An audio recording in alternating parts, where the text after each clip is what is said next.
again from Dragon Consulting. Welcome to today's video. And I want to say welcome back if you've been to my channel before, and if you're a first-time visitor, then hello. So today I want to talk a little bit more about new IT projects, and in particular on how we can work on maintaining visibility into what those are. So with the last video we talked about what some of the intake sources were and where they were coming from. And today I want to talk about how we maintain visibility into them and don't lose track of those intake sources. So if we don't have the intake paths defined and we don't have sort of a structure around keeping track of projects as they come in, then we unfortunately can find ourselves in situations where it seems like IT projects are sneaking up on us and catching the team off guard. So if this happens, it can lead to situations where you've got delays in timeline, or you might have to change scope or something. And very frequently you have increased costs that are associated with that. Either costs to the project in question that snuck up on you, or costs to other projects that are waiting on our to-do list. So if you have to make last minute adjustments and don't have time to plan, frequently there's some sort of cascading effects that occur. So from a cost perspective, I do want to talk about two particular outcomes that come to mind most frequently, and that is costs associated with maintaining the scope that you've set and the timeline that you've defined. So if an IT project does catch you off guard, in order to maintain the scope and timeline, you frequently have to flood or provide urgent resourcing. And this urgent resourcing, whether that be human capital or actual technology components, often has an increased dollar cost to the project. So the second one is to maintain the go live date. You also can have increased dollar costs if there's a reduction in scope. So you might think reducing scope to sort of incorporate that cost into the resourcing can balance it off, but it can be a little bit more complicated than that. As it is important that you make sure contracts and agreements that you've got with your vendors don't have additional charges or sort of penalty requirements, anything like that associated with not rolling out the full scope of the project. So they can catch you in two different ways, sort of internally or with vendor contracts. So that's one that kind of sneaks up that I wanted to mention before we sort of jump into how we make sure we don't get caught off guard.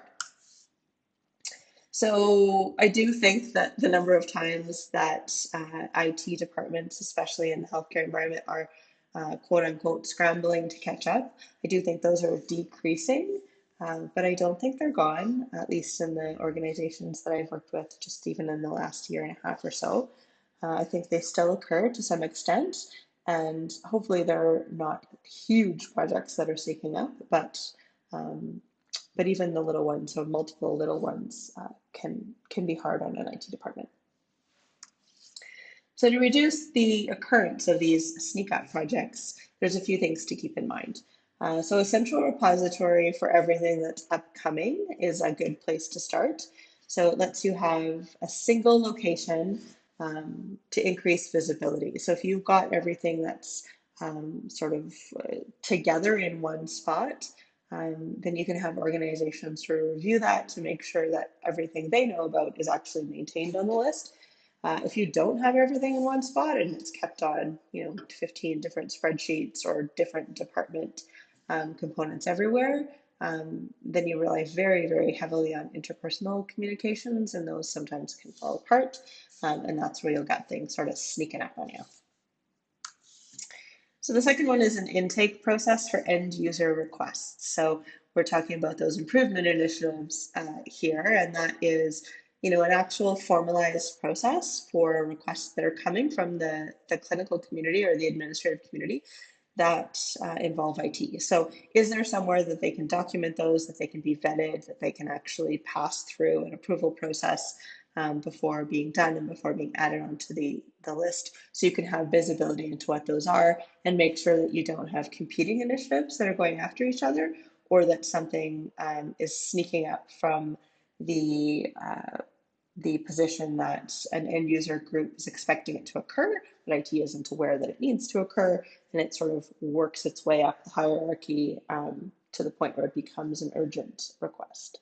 So again, you want to make sure that there's an intake process in place somewhere where these can be documented so they can be tracked.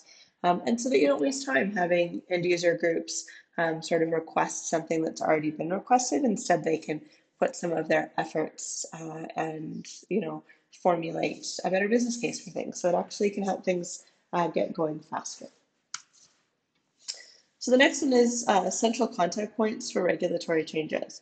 So there's regulatory changes that are coming at us sort of from all different angles. There's regulatory requirements and organizational policy requirements for IT internally. So the way that it's set up, the way that it communicates, the security around it.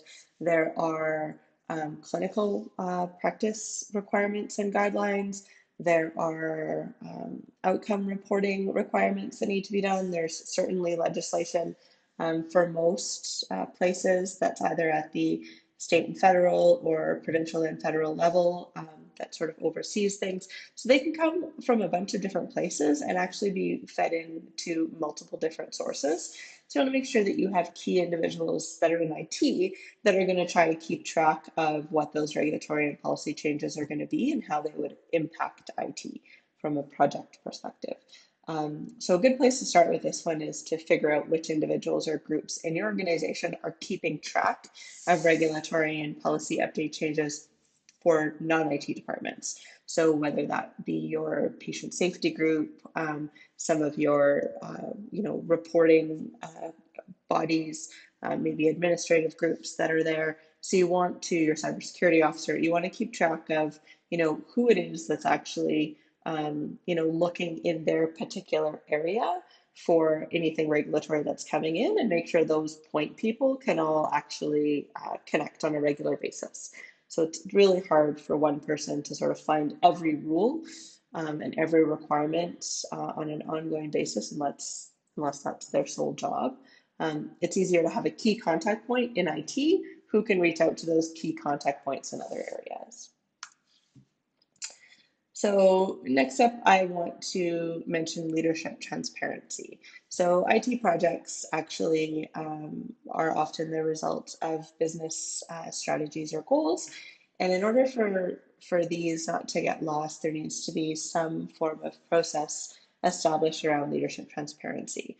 So the organization, needs to have some form of mechanism for communicating what the future goals are to the level of individuals that actually need to inform some of the details of those goals. So I do understand that oftentimes sort of strategy and goal initiatives at a very, very high level can't be communicated to those on the ground level for various reasons, whether they be, part of confidential initiatives or things that are sort of contained for some other reason. But there does need to be, before they're widely communicated and before dates are actually articulated to large audience, there needs to be a couple of point people that can sort of take a look and understand what the goals and strategy development is and have the opportunity to provide some form of feedback into whether or not IT needs to play a role in that. And if they do, sort of any hard parameters around what the rules are. And last but certainly not least is collaboration between IT related departments. So a lot of the sneak up type cases that have occurred in organizations that I've been at over the past several years have been between various organizations that are all functioning with technology components now, but they sort of report up through siloed areas of the organization, or they are in the process still of migrating some of their technology from isolated servers to sort of data centers or things like that. So where they were not centrally maintained by the IT department, but they were maintained by individual departments. So this can sort of catch both sides off guard. So it's important that if you do still have technology that's maintained outside of the IT department, that there is strong communication between teams so that these ones don't sneak up on you. So some of the key groups are the clinical applications team or those that are sort of working towards the end user side and the UI side of the software. They tend to know about the regulatory and things like that are upcoming. IT infrastructure side, obviously, sort of any technical infrastructure that's in place, that group usually has clear line of sight into some of the technology requirements going forward. And then the biomedical device team. So any of your devices that are used for patient care. Those are increasingly connected to the networks now. And as the Internet of Things sort of rolls out and 5G gets a little faster, or not faster, but gets rolled out, this is going to become sort of more and more prolific. So making sure that there's key contact points between those departments can be very, very helpful to have sort of collaboration and not have things sneak up on you. So in summary, for ways that you can sort of reduce being caught off guard, things that you want to consider having in place, again, a central repository for upcoming projects that you're aware of, an intake process for end user requests, so something that will filter their wants and desires through the process, central contact points for regulatory changes, so someone who is keeping an eye on all of that, some leadership transparency into future directions and goals, and collaboration between IT related departments. So departments that may not sort of fall specifically in the hierarchy of IT, but who have strong technical components within them. So thanks for joining me. If you like what you see, feel free to hit the subscribe button and turn your notifications on, and I will talk to you next time.